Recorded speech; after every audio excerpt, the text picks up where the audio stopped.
Canada की सरकार ने आतंकवादी हरदीप सिंह निज्जर की हत्या के मामले में लगभग 1 महीने तक भारत के राजनयिकों की जासूसी की थी और इस जासूसी में फाइव आइज देशों की खुफिया एजेंसियों ने भी कनाडा का सहयोग किया था और इस जासूसी के दौरान कनाडा की सरकार को जो जानकारियां मिली उन्हीं के आधार पर प्रधानमंत्री जस्टिन ट्रूडो ने भारत पर हरदीप सिंह निज्जर की हत्या की साजिश रचने का या फिर यह हत्या कराने का आरोप लगाया था।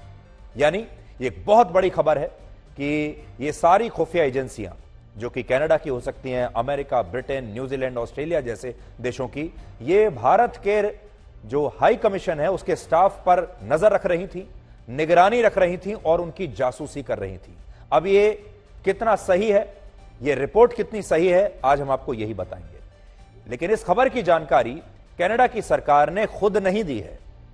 यह खबर सूत्रों के हवाले से कनाडा के एक बहुत बड़े न्यूज चैनल द्वारा प्रसारित की गई, जिसमें बताया गया है कि कनाडा की सरकार के एक बहुत बड़े अधिकारी ने यह खुलासा किया है कि 18 जून को हरदीप सिंह निज्जर की हत्या के बाद लगभग 1 महीने तक इस मामले की जांच हुई और इस जांच में भारतीय राजनयिकों के कम्युनिकेशन इनपुट्स को ट्रेस किया गया था। अब कम्युनिकेशन इनपुट्स क्या होते हैं? इनका मतलब है कि कनाडा में तैनात हमारे देश के राजनयिक किससे मिले, किस किस से उन्होंने बातचीत की, कहां कहां गए, किससे फोन किया, किसके फोन उनके पास आए, उनकी इन सारी गतिविधियों को ट्रैक किया गया और इस जासूसी में फाइव आइज देशों के एक सदस्य देश ने ही कनाडा की मदद की है। हालांकि यह देश कौन सा है, इसका नाम कनाडा के इस अधिकारी ने अपने इंटरव्यू में गोपनीय रखा है, लेकिन कनाडा की सरकार ने बड़ी चालाकी से यह रिपोर्ट जो है वहां के मीडिया में प्लांट करा दी है और अब पूरे कनाडा में इस रिपोर्ट की चर्चा हो रही है और कहा यह जा रहा है कि इसी रिपोर्ट के आधार पर जस्टिन ट्रूडो ने कहा है कि वो भारत के साथ यह मुद्दा उठाएंगे और इसकी जांच करेंगे। अब आपको पहले यह बताते हैं कि ये फाइव आइज यानी 5 आंखें ये क्या है। फाइव आइज 5 देशों का एक गठबंधन है और इसमें कनाडा, ब्रिटेन, अमेरिका, ऑस्ट्रेलिया और न्यूजीलैंड की खुफिया एजेंसियां दुनिया के अलग अलग देशों, अलग अलग मुद्दों और दूसरी खुफिया जानकारियों पर निगाह रखती हैं और एक दूसरे के साथ सभी तरह की इंटेलिजेंस और सुरक्षा जानकारियों को शेयर करती हैं। इसीलिए इसे कहा जाता है कि ये 5 देशों की 5 आंखें हैं। इसलिए अगर इन 5 देशों में कोई एक देश भारतीय राजनयिकों की जासूसी कर रहा था तो वो देश इन्हीं में से कोई एक देश हो सकता है और इसीलिए इसका नाम फाइव आइज है कि ये 5 आंखें हैं जो दुनिया पर नजर रखती हैं और ये जो 5 देश हैं ये जासूसी के सारे इनपुट्स, इंटेलिजेंस के इनपुट्स, सर्विलांस के इनपुट्स आपस में एक दूसरे की खुफिया एजेंसियों के साथ शेयर करेंगे। यानी ये सारी 5 खुफिया एजेंसियों का एक गठबंधन है और ये दुनिया की बेहतरीन खुफिया एजेंसियां हैं। ये जो अमेरिका है, इसे निज्जर जो है वो एक शरीफ नागरिक दिखाई दे रहा है। अमेरिका के जो प्रधानमंत्री हैं वो भी कह रहे हैं कि कनाडा का एक नागरिक कनाडा की जमीन पर मारा गया है। यानी इन दोनों देशों को और पश्चिमी देशों को निज्जर इन्हें आतंकवादी नहीं दिख रहा, इन्हें ये एक शरीफ कनाडा का नागरिक दिख रहा है जिसकी हत्या हो गई है, जबकि ये एक खूंखार मोस्ट वांटेड आतंकवादी था। तो अगर हमें यह आतंकवादी लग रहा है, यह भारत का गुनहगार है और यह आतंकवादी है, तो फिर यह कनाडा को आतंकवादी क्यों नहीं लगता? अमेरिका को यह आतंकवादी क्यों नहीं लगता? कनाडा क्यों कह रहा है कि यह कनाडा का नागरिक है? आतंकवादी किसी देश का नागरिक कैसे हो सकता है? और अगर एक आतंकवादी मारा भी गया तो उस आतंकवादी के मारे जाने की जांच अमेरिका और कनाडा जैसे देश इतने सक्रिय रूप से करने लगेंगे। यह नहीं कहेंगे कि एक आतंकवादी था, वो मारा गया, अच्छा ही हुआ। वर्ष 2011 में अमेरिका ने पाकिस्तान में घुसकर 9/11 हमले के मास्टरमाइंड उसामा बिन लादेन को मार डाला था, आपको याद होगा। वर्ष 2020 में अमेरिका ने ही इराक में बगदाद के ड्रोन हमले में मेजर जनरल कासिम सुलेमानी की हत्या कर दी थी, जो ईरान का मिलिट्री ऑफिसर था, जनरल था। उसकी तो तस्वीरें, वीडियो भी बाकायदा जारी किया गया था। वो गाड़ी में जा रहा था और ड्रोन से उसकी गाड़ी पर हमला किया गया था। इसी तरह पिछले साल अफगानिस्तान की राजधानी काबुल में अलकायदा के एक और आतंकवादी अयमान अल जवाहिरी को भी अमेरिका ने ऐसे ही एक ड्रोन हमले में मार डाला था। तो अमेरिका इन सबको आतंकवादी मानता है, इन्हें अमेरिका का गुनाहगार मानता है और इन आतंकवादियों को मारने के लिए अमेरिका किसी भी देश में घुस सकता है। किसी भी देश की सीमाओं को पार करके प्रवेश कर सकता है, उनकी हत्या कर सकता है। और दुनिया इस पर कभी कोई सवाल नहीं उठाती कि अमेरिका ऐसा कैसे कर सकता है। आप पाकिस्तान में घुसे कैसे, आप इराक में, ईरान में घुसे कैसे, आपने किसी दूसरे देश के अंदर जाकर किसी आतंकवादी को कैसे मारा। लेकिन जब भारत किसी को आतंकवादी घोषित करता है, मोस्ट वांटेड आतंकवादी घोषित करता है, तो यह देश उसे आतंकवादी मानने से ही इनकार करते हैं और उसे अपना नागरिक बताने लगते हैं। यानी इनका आतंकवादी आतंकवादी है और हमारा आतंकवादी इनके लिए एक नागरिक है। अगर आप कनाडा जाने के बारे में सोच रहे हैं तो पहले किराए देख लीजिए कितने हैं। नई दिल्ली से टोरंटो की जिस डायरेक्ट फ्लाइट का एक टिकट पहले आखिरी समय में 90,000 से 1 लाख रुपए का मिलता था, वो टिकट अब 1,40,000 रुपए का मिल रहा है। इसी तरह न्यू दिल्ली से कनाडा के मॉन्ट्रियल शहर का जो एक टिकट तत्काल में 1,10,000 रुपए से 1,20,000 रुपए के आसपास मिल रहा था, वो टिकट अब 1.5 लाख रुपए का हो रहा है। और ये टिकट हर मिनट, हर घंटे महंगा होता जा रहा है। तो तमाम लोग जो कनाडा जाने के बारे में सोच रहे हैं, या भारत के जो लोग कनाडा से भारत आने के बारे में सोच रहे हैं, भारतीय लोग, वो जरा किराए भी देख लें। कनाडा के लिए भारत उसका चौथा सबसे बड़ा इंटरनेशनल एयर ट्रांसपोर्ट मार्केट है। और इसलिए अगर भारत के लोगों ने कनाडा जाना बंद कर दिया तो कनाडा की सिविल एविएशन इंडस्ट्री और वहां की अर्थव्यवस्था को इसका जबरदस्त नुकसान होगा। तो आज आपको यह भी बता रहे हैं कि भारत और कनाडा के बीच अगर टकराव हुआ तो क्या होगा। क्या आपके जीवन पर कोई असर पड़ेगा, क्या कनाडा पर कोई असर पड़ेगा? और ध्यान से देखिए, आपके जीवन पर भी असर पड़ेगा और कनाडा की तो रीढ़ की हड्डी ही टूट जाएगी। वर्ष 2022 में कनाडा के 2,77,000 लोग भारत आए थे और ये कनाडा के नागरिक थे जो भारत घूमने के लिए आए थे। लेकिन इसी दौरान भारत से कनाडा जाने वाले लोगों की संख्या लगभग 8 लाख थी।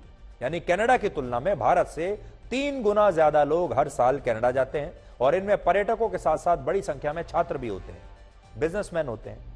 और इस टकराव से अब सबसे ज्यादा चिंता इन्हीं लोगों के बीच में है। कनाडा में दूसरे देशों से जो छात्र पढ़ने के लिए आते हैं, उनमें से 40% छात्र अकेले भारत से जाते हैं।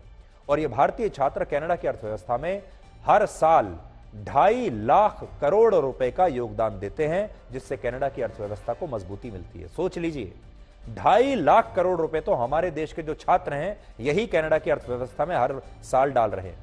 इसलिए कनाडा को यह सोचना होगा कि अगर ये तमाम भारतीय छात्र अगर भारत लौट गए या फिर भारत से और छात्र आने बंद हो गए तो उसकी अर्थव्यवस्था का क्या हाल होगा।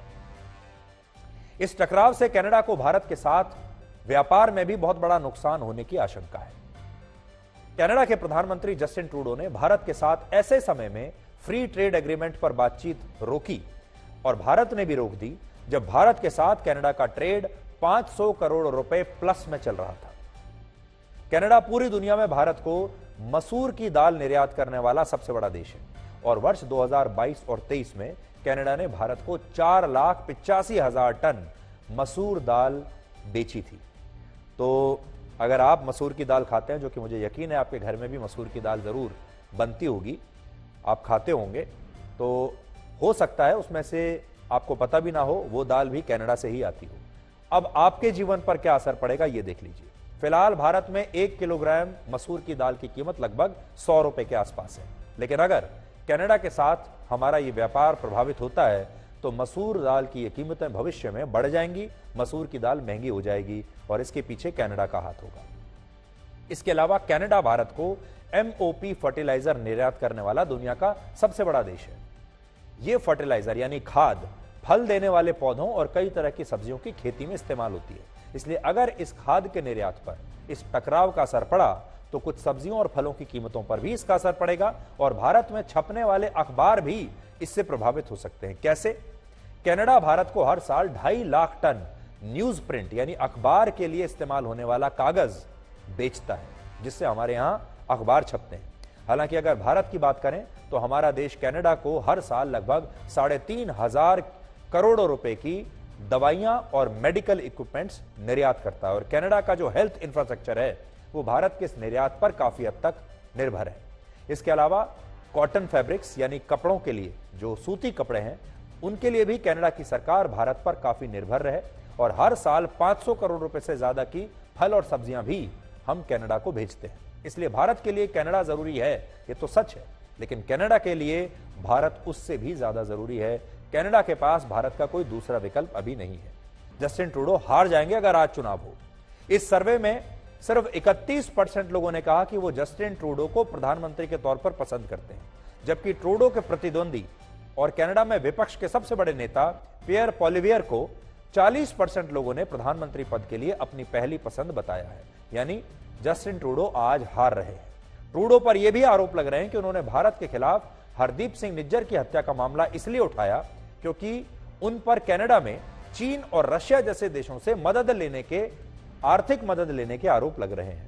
जस्टिन ट्रूडो जब G20 समिट के लिए दिल्ली आने वाले थे, तब उससे कुछ घंटे पहले ही 7 सितंबर को कनाडा में उनकी सरकार के खिलाफ एक जज की अध्यक्षता में कमेटी बनाई गई थी, जो इस बात की जांच कर रही है कि क्या वर्ष 2019 और 2021 के प्रधानमंत्री पद के चुनाव में जस्टिन ट्रूडो ने चीन और रशिया जैसे देशों से मदद ली थी। और कनाडा में यह मामला बहुत बड़ा और गंभीर मामला बन गया है और वहां के पत्रकार खुद इस बात को कह रहे हैं कि जस्टिन ट्रूडो ने चीन से अपने मिलीभगत को छुपाने के लिए भारत के खिलाफ यह मामला उठाया ताकि चीन की कोई बात ही ना करे। भगवान राम की नगरी अयोध्या में हुए एक पुलिस एनकाउंटर के बारे में बताएंगे। ये खबर हमारे देश की महिलाओं के लिए खास तौर पर है, इसलिए अगर आपके घर में परिवार में महिलाएं हैं तो उन्हें जल्दी से बुला लीजिए और बताइए कि यह खबर उनके लिए है। खास तौर पर उन्हीं के लिए खबर प्रसारित कर रहे हैं। यह एनकाउंटर जो हुआ, यह 3 अपराधियों के साथ हुआ है, जिन्होंने एक महिला कांस्टेबल के साथ पहले छेड़खानी की और उसके आपत्ति करने पर फिर उसे बेरहमी से पीटा। लेकिन अब इन 3 आरोपियों में से एक अपराधी एनकाउंटर में मारा जा चुका है, यानी उसकी भेंट यमराज से हो गई है। इस अपराधी का नाम अनीश खान था और पुलिस का कहना है कि उसने मुठभेड़ के दौरान कई राउंड फायरिंग की पुलिस के ऊपर, जिसके बाद उत्तर प्रदेश की पुलिस ने उसे इस एनकाउंटर में मार डाला। जबकि इस व्यक्ति के, इस अपराधी के बाकी 2 जो साथी हैं, उनके नाम है आजाद खान और विशंबर दुबे। इन दोनों को इस एनकाउंटर में पैर में गोली लगी है, यानी इनकी जान तो बच गई लेकिन पैर में गोली लगी है। इनमें आजाद खान 37 साल का है, विशंबर दुबे 48 साल। सोचिए आप, इसलिए मैं कह रहा हूं कि महिलाओं को देखना चाहिए। एक अपराधी है 48 साल का, एक है 37 साल का, और एनकाउंटर में जो अपराधी मारा गया है जिसका नाम है अनीश खान, वो है 30 साल का। यानी ये जो अपराधी हैं, इनकी उम्र को इनका कोई लिहाज नहीं है। एक है 30 साल का, एक है 37 साल का, एक है 48 साल का। और इन तीनों अपराधियों ने 30 अगस्त की रात को एक चलती ट्रेन में एक महिला कांस्टेबल के साथ छेड़छाड़ की और इस महिला कांस्टेबल ने जब इसका विरोध किया तो इन अपराधियों ने उसे इतनी बुरी तरह से पीटा कि वो कई घंटों तक इस ट्रेन की सीट के नीचे तड़पती रही घायल अवस्था में, और इतनी ज्यादा बुरी तरह से वो घायल हो गई कि बहुत मुश्किल से बाद में उसकी जान किसी तरह से बच पाई। तो आज हम आपको बॉलीवुड की वापसी के बारे में भी बताना चाहते हैं। बॉलीवुड की फिल्मों ने इस साल कमाई के सारे रिकॉर्ड तोड़ दिए हैं। पिछले 3 महीनों में बॉलीवुड और हिंदी फिल्म इंडस्ट्री ने अलग अलग फिल्मों की इस इंडस्ट्री की अलग अलग फिल्मों से 1300 करोड़ रुपए की कमाई हुई है, और यह कमाई एक नया रिकॉर्ड है। सोचिए, 3 महीनों में हिंदी फिल्म इंडस्ट्री ने 1300 करोड़ रुपए कमा लिए। पिछले साल बॉलीवुड की फिल्मों ने जितना पैसा पूरे साल में कमाया था, उसका 75% पिछले 3 महीनों में ही बॉलीवुड की फिल्मों ने इस साल कमा लिया। और अब स्थिति यह है कि बॉलीवुड की लगभग हर फिल्म थिएटर्स में भीड़ जुटाने में कामयाब हो रही है, और शाहरुख खान की फिल्म जवान के कलेक्शन ने तो बॉलीवुड को एक बार फिर से जवान कर दिया है। जो बॉलीवुड पिछले साल तक अपनी आखिरी सांसें गिन रहा था, वो बॉलीवुड अचानक से जवान हो गया।